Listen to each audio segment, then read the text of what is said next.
হাতটা নিয়ে করছি আঙুলিটা যখন পাট করে ঢুকিয়ে গেল তখনই আমি কি একটা সাউন্ড করি বাস সেন্সলেস। আমার তখন আমার একটা আমি কনফার্ম হয়ে গেলাম যে আমি আর এই হাতের ব্যাপার স্যাপার না হেঁটের ভিতরে গুলি যখন আঙুল যখন ঢুকবে মরিয়ে যাবো।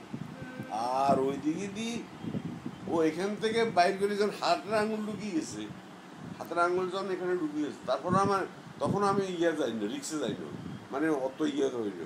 আমি পাট করে হাতটা বাইর করি, পিছনে দিয়ে হাত দিয়ে আমার পাশা নিচে হাতটা গেছে নিয়ে বাইর করি, বাইর করে আল্লাহ লালে লাল, মানে একটা করুণে জবা করলে যদি রক্ত বাইরে এখানে হাত দিয়ে হাতটা বাইরে তুলে দেবো, প্রায় আমার পাশার নিচে আধা কেজির মতন রক্ত তখন অলরেডি